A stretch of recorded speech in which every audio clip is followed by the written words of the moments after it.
Hey guys, welcome back to the channel. I'm Mike and this is Wog.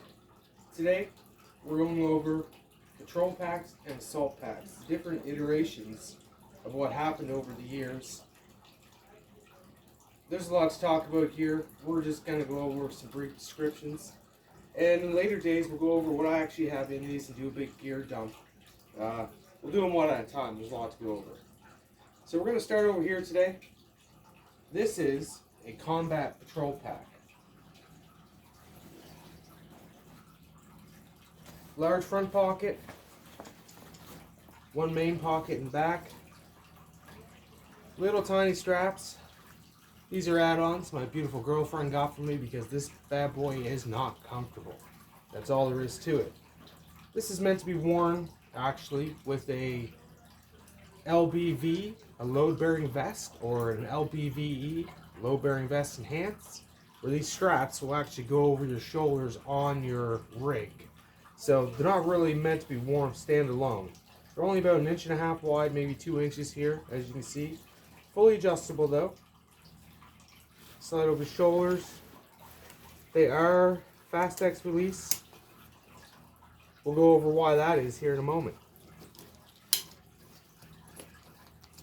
Other features: YKK zipper under this little storm flap here. As you see, that is a hefty zipper. Nice long pull, easy motion. Not a lot to go over inside of this bag, so we'll cut to the chase. It's just got a little foam insert. It doesn't even have plastic, so it's not really the most comfortable thing to wear.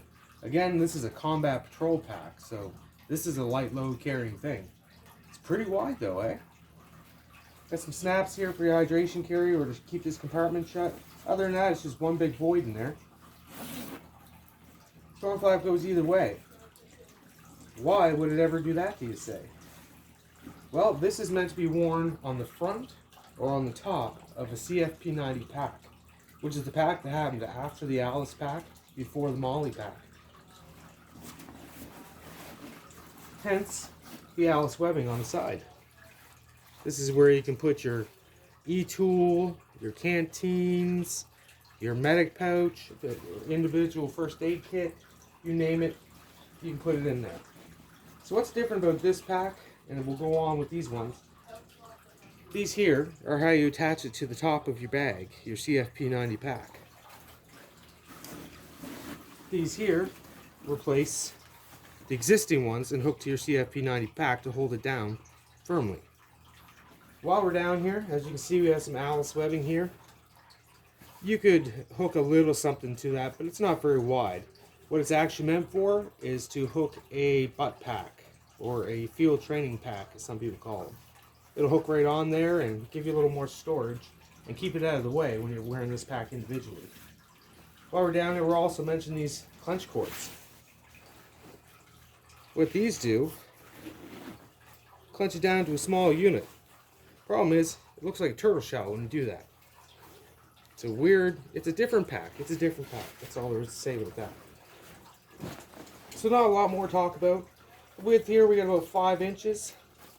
We got about another 4 inches there, so let's call it between 9 and 12 inches. I know we're jumping the numbers there, but it depends on how full you make this thing. The front pouch, one large pouch. This is actually designed for a gas mask. That's all it was ever used for in here. We'll talk about what I have in there some other time. You'll notice there's some Pals webbing here. This actually takes the sustainment pouches from your Molle or any other piece of equipment, and you can attach one on the front of it. You can attach whatever you'd like to that. It actually makes a great place to attach a bedroll, like such. Fast X buckles. This one's in mint shape. I received this one from Hero Doors some years ago. I was impressed right from the word go, but what do we think, guys? It's a strange little pack. You see it next to me, it's quite wide. But yeah, she's an oddball. And now we can talk about why they changed away from that. I think it's pretty self-explanatory. Let's mention though, this is the first time the U.S. military actually got a small pack to carry with their rucksack besides their butt pack, which, you know, can hold a whoopee, but that's about it. Alright, we're going to move along. Over here, this is your molle patrol pack. I want to call it a molle 2 patrol pack, but that's not what it is. The first generation of molle was not well taken because of its bracket system held it in the back. But this was the first pack designed to go with the molle 1, and then went on to the molle 2 before the 3-day salt pack came out. Again, you got some clinch straps up here. These, of course, you can store gear on them, but they're not designed for that. They're designed to hook to the top of your ruck so that you can use the bottom straps and hook it together to hold it firmly in place, kind of like on the top but side mounted. This pack has a lot of features, and I'd love to show you everything, but we're just going to do a quick little run through. So again, we have our antenna pouches / hydration pouches, holes, little vents to go through, fast deck buckles on these clinches, which do open up enough to carry a jacket, but you're not going to be putting a roll on there or bedroll or anything. They're designed to hook to the top of the pack. Under the storm flap, we have large YKK zippers and pulls, smooth operators. Inside the pack, well, we can't see because I have it chock full, but there is a stiffener with the foam pad for comfort, and that's it. It's one main compartment. So I will note that you can hook a radio pack inside of it. It has some hooks down in there for that. The radio pocket is its own little kind of thing. Works really good for larger packs, but for this one, you don't want to waste your space putting stuff like that in. Up front here, we have some Pals webbing, one row of them. As you can see, I have my sniper's veil on there. It's that's about all I would put on that particular piece. It's just one strip. Moving to the front, we have a pocket. And I don't know if you can tell, but it's almost identical to this pocket. They're the same size. They're kind of meant for the same thing. But this one has horizontal instead of vertical. And it can also take a sustainment pouch, but it's not really meant for that.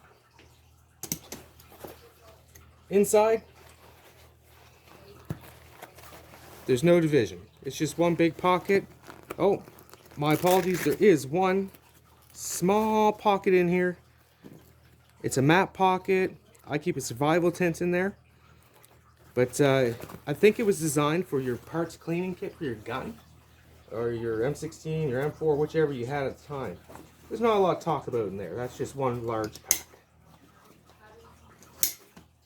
Moving on to the side, you have Pals webbing from here all the way to the bottom. As you can see, I have a mag pouch here and an E-tool. It carries it really well with the canteen and stuff on the other side to balance the weight out. It's quite nice. The width, just over 12 inches. Again, on the other side, the same thing. I have the canteen / utility pouch there, and another mag pouch that I don't use for magazines. I use that for a radio or bear bangers, filter kit for water. But again, plenty of Pals webbing. You can put whatever you like on there. You can just put a hook on there to latch some other gear on. Moving on to the front. These have the same size straps as our combat patrol pack. The difference between these are they're quite a bit thicker, more comfortable, the same adjustability, and the neat thing is you can move these in here if you are a thinner fella and not wearing body armor. You move them out if you're wearing body armor. That's what all these are designed for. It can also give you somewhere else to latch things on if you'd like. But. So in here again, just the Fast X buckle. This one has a sternum strap though, which is quite lovely. So you can see here, this is just a mount for one of my pieces of equipment.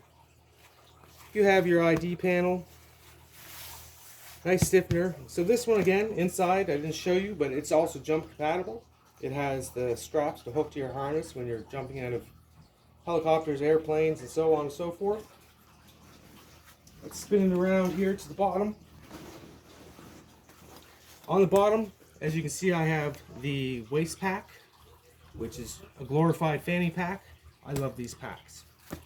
There's two sets of molle going horizontally across there. and it's pretty much designed for that. Now this does have a belt of its own, so you can just throw that.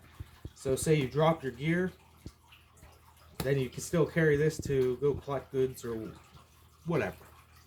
Again, these buckles are to go to the molle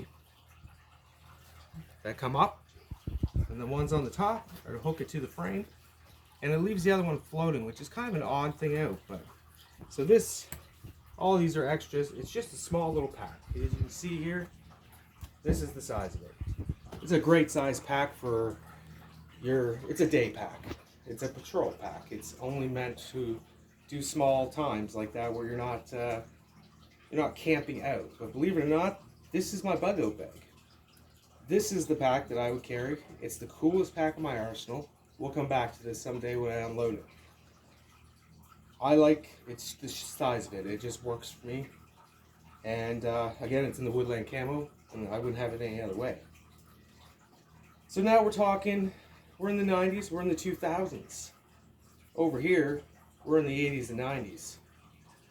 This whole system was an epic fail. Now some guys will love their CFP 90s, but they know as well as I do, they all broke at the harness. So moving on to our dyed out ACU/UCP camo. We went over this briefly in my last video. I just want to show you how things evolved into the molle 2 system. Now you get a much bigger bag, so let's move this down like this so you can kind of see the size comparison. Hard to show you that without having the pack on this one too, but she's about 4 inches taller and 3 inches wider, and she's a little bit deeper. Her pockets were meant for various things. There's several pockets, not just one or two big ones. Again, the same Pals webbing down the sides. So with this pack, you take your sustainment pouches and mount them on the sides and hook them into these, so you can actually see what these are designed for. Your sustainment pouch will go like this, attached to these mollies, and the last one hooks onto this. It's actually a neat looking setup, but that's where you put your MREs and what. Like I said, we went over this one last time, but the comparison is this. Look at those straps. They're wider, they're thinner, they have the quick release system versus the Fast X buckles. Just a more comfortable setup. So one iteration that I haven't set out here for you, and I should have, I don't know why I didn't, is the molle 2 Corpsman pack. It has everything this thing has, but designed in just a box shape, because it's meant to carry a lot of first aid supplies, and it's just a really neat design. You put a couple individual first aid kits on here, otherwise known as IFAKs, and we'll bring that out sometime and I'll show you that. But these are your 3 mains that have come out. I know their newest system has a small pack that comes off the top. It's actually more like this than it is either one of these. These make wonderful book bags, wonderful bug out bags. I just like them. It's very interesting that you're supposed to wear these on top of a already large bag, because as you can see, they're not tiny. These are not small things. But most of this webbing gear wouldn't be full if you were carrying it that way. You'd have the bare minimum sitting on the top for your stuff you need just for your patrol. I will say, in my bug out bag, I have the bivvy from my MSS. It's my shelter in this system, so I'm not carrying a tent or a tarp. I do have a poncho in there, but all you need in this world is a bivvy when it comes to most conditions. I don't have too much more to say about these today, so we'll finish up into these in detail when I do a gear dump. But for now, like and subscribe. I appreciate the support, and we'll see you next time.